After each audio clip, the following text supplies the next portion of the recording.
Gaskiyar magana game da zuwan shugaban ƙasar Amurka Donald Trump ƙasar China, wanda a jiya ne dai 13 ga wannan wata da muke ciki, aka ga shugaban ƙasar Amurka Donald Trump ya shilla a ƙasar China shi da muƙarrabansa, wadda wannan ziyara ba shi kaɗai ba ne, ya yi ta ne tare da ilahirin manyan mutane da ke ƙasar China da jagororin manyan kamfanoni irin su Tesla, irin su Apple da dai sauransu, wanda wannan wata ziyara ce ta musamman da za a yi ta domin daidaita wasu lamura. Sai dai fa maƙasudin wannan ziyara ba iya kawai daidaita lamura ba ne na kasuwanci, har da mas'ala ta rikice-rikice a faɗin duniya da suke yunƙurin durƙusar da ƙasar Amurka a kan gwiwoyinta, musamman tarko da ƙasar Amurka ta faɗa a ƙasar Iran, wanda babu wani tarko da ya taɓa jijjiga tattalin arzikin ƙasar Amurka da duniya ma baki ɗaya kamar wannan tarko. Tun da ake yaƙe-yaƙe bayan yaƙin duniya karo na biyu, ba a ƙara samun ruɗani da tangarɗa ba a faɗin duniya irin wannan wanda aka samu a cikin yaƙin da ƙasar Amurka ta faɗa a cikin ƙasar Iran. An ga ƙasar Amurka da ita da ƙawayenta na NATO sun ɗauki tsawon shekara 4 suna yaƙi da Rasha a Ukraine, amma wannan yaƙi ya ɗan taɓa duniya, ya ɗan taɓa ƙasashen Turawa, amma kwata-kwata yaƙin bai taɓa su ba kamar yadda wannan yaƙi ya taɓa su a ƙasar Iran, wanda duka-duka yaƙi fa ake magana na watanni 2 ne, bai ma riga ya kai wata 3 ba, amma fa babu wata ƙasa a duniya da ba ta ƙara. Akasin yadda ɓagas kawai suke ci a ƙasar Ukraine, illa iyaka kawai su ɗiba machineries, su ɗiba dukiyoyin ƙasashensu da makamai da abubuwa da dama na saidawa a tura ƙasar Ukraine a ci gaba da fafata yaƙi. Yaƙin da daga nesa suke ganin cewa saura ƙiris su karya ƙasar Rasha, amma fa ƙasar Rasha ta ƙi karyuwa, duba da taimako na allies ita ma da take da su, yardaddattu, amintattu, wanda suka ci gaba da shige da fice suna ƙin amincewa a karya ƙasar Rasha. Wanda tattalin arziki na ƙasar Rasha da ya haɗa da man fetur da iskar gas da aka rinƙa sanya takunkumi, wannan takunkumi a ƙarshe sai da ya zama aikin banza. An ƙi cin biri ne an ƙi cin dila. An haramta wa ƙasashen Turawan yamma siyan man fetur ɗin ƙasar Rasha da gas ɗinsu, amma daga ƙarshe haka ƙasar China ta rinƙa zuwa tana haka ƙasar India ta rinƙa zuwa tana siyan wannan man, su kuma suna siya a hannunta. Wato ma'ana India ce take siyan man a farashi mai sauƙi, su kuma ƙasashen Turawa suna zuwa suna siya a ƙasar India, saboda dole ƙanwar naƙi ne dai, ana buƙatar wannan gas ɗin, ana buƙatar man fetur ɗin nan. Kamar yadda a 'yan kwanakin nan bayan an fara gwabza yaƙi duniya ta rikice, an shiga ruɗani da ɗimuwa, man fetur ɗin da gas ɗin sun yi mummunar tsada, sai ga shi ƙasar Amurka da kanta fa ta cire takunkumi a kan ƙasar Rasha cewa a ci gaba da siyan man fetur da gas a hannunta, domin a ɗan samu sauƙi kafin abubuwa su daidaita a ƙasar a tsakaninta da Iran. Abubuwa sun yi escalating, abubuwa sun ɗauki zafi bayan rufe Strait of Hormuz da ƙasar Iran ta yi a wannan yaƙi, wanda na gaya muku suna matuƙar ɓoye wasu sirrika na ƙasarsu da ba sa so al'umma su sani domin kada su kunyata. Amma yadda abubuwa suka yi tsada a ƙasar Amurka na tsadar rayuwa da hauhawar kayan masarufi, abin ya wuce duk yadda ba kwa tsammani, kuma ku sanin kanku ne abubuwan da suka faru a kan idonku suka faru. Mun yi iya bakin ƙoƙarin mun kawo muku rahotanni na gaskiya a kan abubuwan da suke ta faruwa a wannan yaƙi. Ƙasar Amurka ina ganin babu wani tactics da ake amfani da shi a faɗin duniyar nan a kan abokin gaba wanda ya halatta a yi amfani da shi da wanda bai halatta ba, wanda ba su yi amfani da shi a kan ƙasar Iran ba, amma fa nasara ta gagara, wanda wannan yana ɗaya daga cikin ƙalubale mafi girma da ƙasar Amurka ta fuskanta. Ta yi amfani da nau'ikan jiragen yaƙi, ta yi amfani da nau'ikan makamai. Ina ganin kai a yanzu abin da ya rage ƙasar Amurka ba ta yi amfani da shi ba, nau'ikan makaman da ba su halatta a yi amfani da su a yaƙi irin wannan ba ne kawai ya rage ba ta yi amfani da su ba, amma kar ku ce akwai wani abu da ya rage. Ta yi amfani da salo na karya tattalin arziki ya ƙi karyuwa, wanda daga baya ƙasar Amurka ta tsaya ta kalli abubuwan da idon basira, ai sai ta ga cewa abubuwan da ta yi ma waɗannan ƙasashen guda biyu yanzu shi ne yake backfiring, yake komawa kanta. Abubuwan da ta yi ma ƙasar Rasha da abubuwan da ta yi ma ƙasar China, wanda an gane dai ta jefa Rasha cikin yaƙi ne kuma ta ƙi yadda yaƙin ya ƙare. Haka aka ga shugaban ƙasar Rasha Vladimir Putin suna ta tangaririya da shi, a je Turkey a yi sulhu, sulhu ya lalace, a je Greenland a yi sulhu, sulhu ya lalace, yau a je waccan ƙasa a yi sulhu, sulhu ya ƙi ya lalace. sun ƙi yadda yaƙi ya ƙare, suna ta jan yaƙi saboda sun sani cewa suna ci gaba da ƙuntata ma ƙasar Rasha ne. Haka zalika aka zo aka fara yaƙin tarif, wato ita ƙasar Amurka dukkan wata ƙasa a duniya da ta ga ta yi motsi na ƙoƙarin mai da ita baya, ta yi mata nisan da ba za ta iya kamo ta ba, sai ta ƙirƙiro wani dalili da zai sa ta mai da wannan ƙasa baya, wanda a ɓangaren tarif haka ta rinƙa yaƙan ƙasar China. Haka kuma ta ci gaba da barazanar ita ma kunna yaƙi tsakanin ƙasar China da ƙasar Taiwan kamar yadda aka yi a Rasha. Wannan lamari bai yi nasara ba. A 'yan kwanakin baya kaɗan an ga yadda ƙasar Amurka ta fara yunƙurin sai da makamai da kuɗinsu ya kai dala biliyan 12 wa ƙasar Taiwan, wanda hankalin ƙasar China ya tashi a wannan lokaci. Ƙasar China ta yi deploying ɗin sojoji ta sama, ta ƙasa, ta ruwa, ta kewaye tsibirin Taiwan, ta ce ta ga ta inda waɗannan makamai za su shiga cikin Taiwan, wanda tana sanar da cewa idan har ta kuskura irin waɗannan makamai suna zuwa hannun a ƙasar Taiwan, to a muradan da take da su a nan gaba kaɗan na yunƙurin mai da wannan tsibiri cikin ƙasarta abu ne da ko da zai iya kawo ƙalubale babba da zai iya jawo mata matsaltsalu da dama da ba ta fata waɗannan abubuwa su faru, wanda ta ja layi da sojoji ta ce haka ba zai yiwu ba. Aka ci gaba da ɗauki ba daɗi, daga baya dai wannan sai da makamai ba su yiwu ba, wanda kwatsam shi ne sai gashi yaƙi ya faɗa tsakanin ƙasar Amurka da ƙasar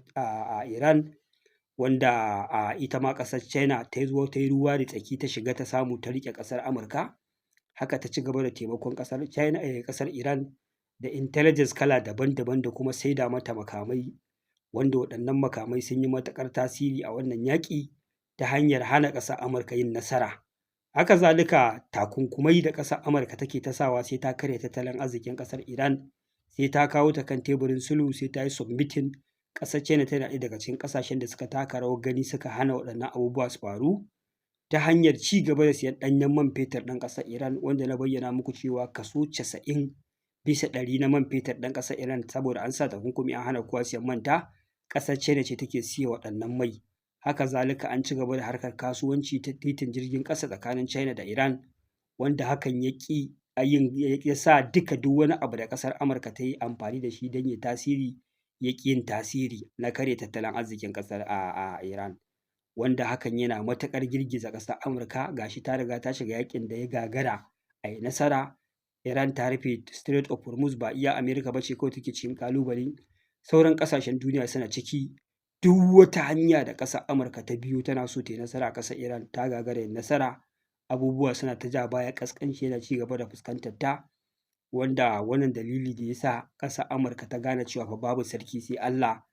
Ai fa shi kenan ta yanke shawarar ta koma kan teburin sulhu tsakaninta da ƙasar China a daidaita da wasu lamura a tsakaninsu, da ya sa idan ɗaya ya faɗa wani yanayi ɗaya yake ƙoƙarin danne shi, wanda wannan shi ne dalilin da ya sa ƙasar Amurka ta yanke shawarar fa ta koma kan teburin sulhu da ƙasar China,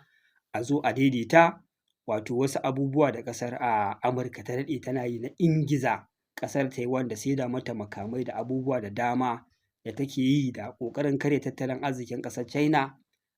ta gane cewa to ita ma fa ta faɗa da sam irin wannan tarko. Ita ma China ita ma yanzu abin da take mata kenan a Iran, wanda shi ne yanzu a wannan zuwa da shugaban ƙasar Amurka ya yi China ake so a tattauna game da waɗannan batutuwa. Sai dai an ji kafin shugaban ƙasar Amurka ya tafi China yana ta cika baki yana ai shi ba ma ya buƙatar taimakon ƙasar China da dai sauransu da abubuwa kala daban-daban. A'a,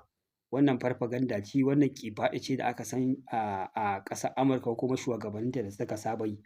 Amma a behind closed doors a mitin ɗin da za a yi ta ƙarƙashin ƙasa, kowa ya riga ya san gundarin abin da za a tattauna. Mafi girma, mafi muhimmanci waɗannan abubuwa guda biyu ne, a ƙasar Taiwan da ƙasar Iran, wanda su ne abubuwa guda biyu. Yadda ƙasar Amurka za ta sassauto daga ci gaba da ƙarfafa ƙasar Taiwan da ƙoƙarin saida mata makamai da dai wasu abubuwa na yunƙurin ingiza yaƙi. Haka zalika ita ma a ɓangaren ƙasar China abubuwan da za ta mai da hankali a kai shi ne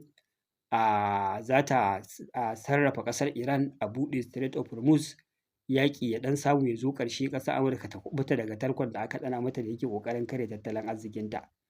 Sai kuma batun kasuwanci, wanda yau ƙasar Amurka ta sanya ma ƙasar Iran takunkumai kala-kala da zai karya tattalin arziki. Ita ma ƙasar Amurka ta sanya ma China takunkumai da zai karya tattalin arziki, wanda waɗannan abubuwa su ne ƙalubale manya da waɗannan ƙasashe suke fuskanta, kuma yana ɗaya daga cikin dalilin da ya sa abubuwa suke ta zafafa a faɗin duniya, ba wai a iya yankunan da ake wannan rikici ba, wanda waɗannan su ne manyan abubuwan da aka zo za a tattauna. Kuma dai a zahirce kun riga kun san su waye suka fara yin laushi, su waye suka faɗa tarkon da babu ƙwacewa a cikinsa, su waye suka kai kansu ƙasar China, wanda a zahiri yanzu su ne suke neman taimako, ba su ba ne ake neman taimakonsu. Abubuwa da dama dai sun faru a wannan yaƙi, kun riga kun gansu da idonku. Number one super power, babu irin barazana a duniya da nuna yatsa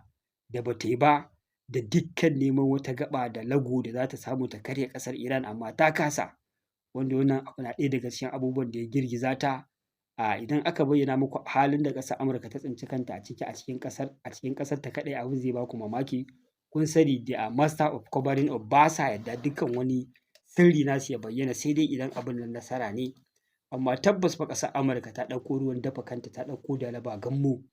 Kuna dai ji kuna kallo a yarjejeniyar da ake ƙoƙarin yi a tsakanin ƙasar Amurka da ƙasar Iran, ana jin ƙasar Iran tana cewa fa dukkan wani yunƙuri a yanzu ma na ci gaba da barazanar kai mata hari zai ba ta damar ta ci gaba da haɓaka tataccen uranium ɗinta ya kai matakin sarrafa makamin nukiliya,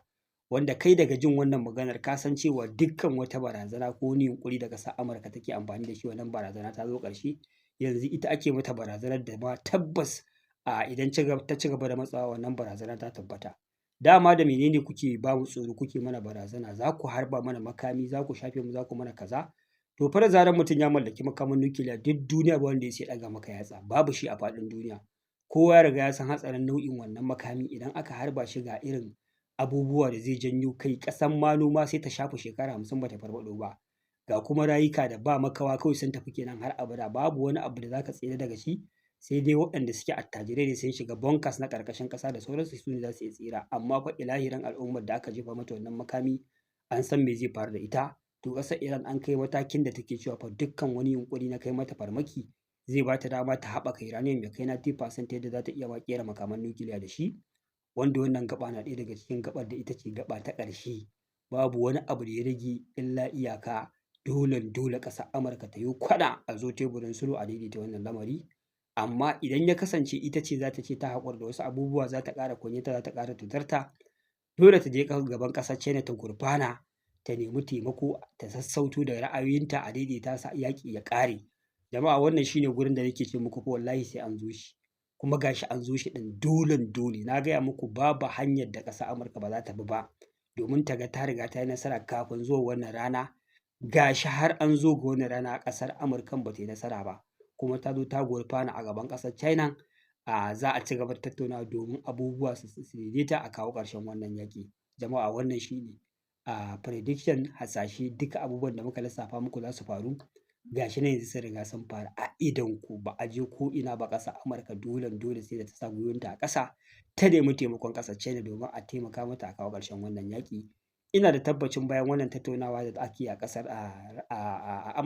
China, za ku ji abubuwa sun fara yin ƙasa-ƙasa a maimakon su ci gaba da escalated, sai dai idan tattaunawan ba a samu yarjejeniya irin wacce ake ganin cewa za ta kawo daidaito a tsakanin ƙasashen guda biyu ba. Amma in dai an samu wannan daidaito, ina tabbatar muku bayan dawowar shugaban ƙasar Amurka daga China, ina ganin abubuwa za su sassauta, abubuwa za su yi ƙasa, har a samu a cimma matsaya, wannan yaƙi ya zo ƙarshe.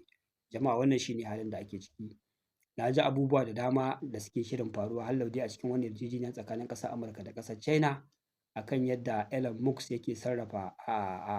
satellite ɗin Starlink, wanda yake amfani da ita a yaƙe-yaƙen da ake yi a faɗin duniya, wanda ga ya amfani da ita a yaƙin Ukraine da kuma yaƙin Iran, wanda ƙasar China take hasashen Starlink ake so amfani da ita idan yaƙi ya escalating tsakaninta da ƙasar Taiwan, wanda har da wannan yarjejeniya ake shirin tattaunawa a ƙasar China. Zan ƙara zurfafawa domin kawo muku cikakken bayanin a yadda yake. Wassalamu alaikum warahmatullah.